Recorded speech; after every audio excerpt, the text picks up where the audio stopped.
بسم اللہ الرحمن الرحیم نحمدہ و نصلی علی رسولہ الکریم۔ صحیح البخاری کتاب الحیض باب 10 اعتکاف المستحاضہ یعنی مستحاضہ کا اعتکاف بیٹھنا۔ روایت نمبر 309۔ اکرمہ نے حضرت عائشہ رضی اللہ عنہا سے روایت کی کہ نبی صلی اللہ علیہ وسلم کے ساتھ آپ کی بیویوں میں سے کوئی اعتکاف بیٹھیں اور وہ استحاضہ سے بیمار تھیں، خون دیکھتیں، بلکہ کبھی خون کی وجہ سے اپنے نیچے تشت رکھتیں، اور اکرمہ کا خیال ہے کہ عائشہ نے کسم کا پانی دیکھا۔ کسم ایک پھول کو کہتے ہیں جس سے گہرا سرخ رنگ نکلتا ہے، کہ عائشہ نے کسم کا پانی دیکھا تو کہا گویا کہ یہ وہ چیز ہے جسے فلانی پایا کرتی تھی۔ اگلی روایت 310 ہے۔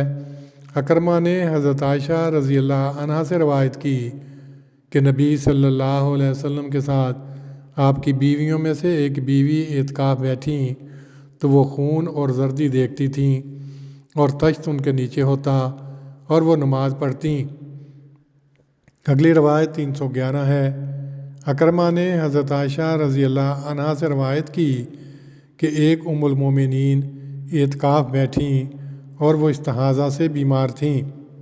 تشریح۔ اعتکاف کے معنی تمام مشاغل سے فارغ البال ہو کر عبادت الہی میں مستغرق ہو جانا۔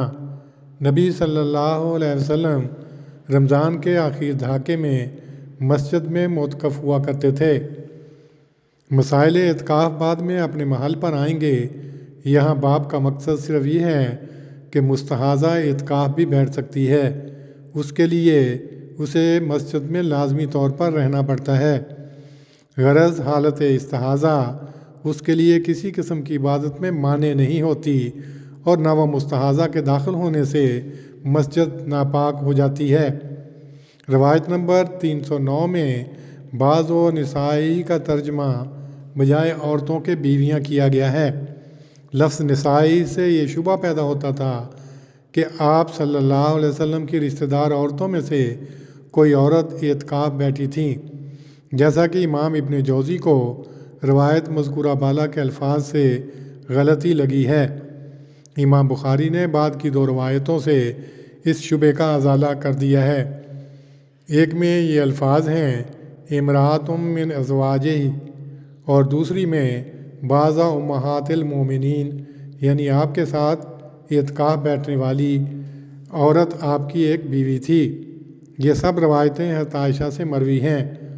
دوسری روایت کے الفاظ فَكَانَتْ تَرَى الدَّمَ وَالصُّفْرَا سے یہ شبہ پیدا ہوتا تھا کہ شاید یہ خون اعتکاف بیٹھنے کے بعد آیا ہو، مگر دوسری روایتوں کے الفاظ وَهِيَ مُسْتَحَاضَةٌ اس شبہ کا بھی ازالہ کرتے ہیں، یعنی وہ مستحاضہ ہوتیں اور باوجود اس کے اعتکاف بیٹھتیں۔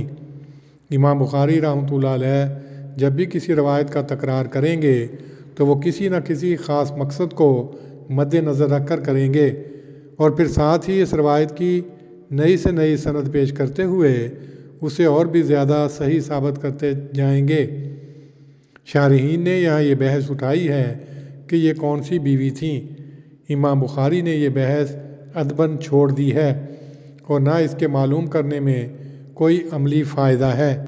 نیز ان تین روایتوں میں سے دو روایتوں میں اس کا ذکر نہیں ہے کہ وہ بحالت نماز تشت رکھتیں، اس لیے امام موصوف نے عنوان باب نیز روایتوں کی ترتیب سے اصل مسئلے کی طرف توجہ دلائی ہے، یعنی یہ کہ بحالت استحاضہ عورت معتکف ہو سکتی ہے۔ روایت نمبر 311 کا بیان مختصراً اور پہلی روایت کے مطابق ہے۔ فَرُبَّمَا وُضِعَتِ تَحْتَہَا سے مراد صرف یہ ہے کہ اپنے قریب نیچے تشت بوقت ضرورت استعمال کرنے کے لیے رکھ لیتیں۔ اللہم صلی علی محمد وعلی آل محمد کما صلیت علی ابراہیم وعلی آل ابراہیم انک حمید مجید۔ اللہم بارک علی محمد وعلی آل محمد کما بارکت علی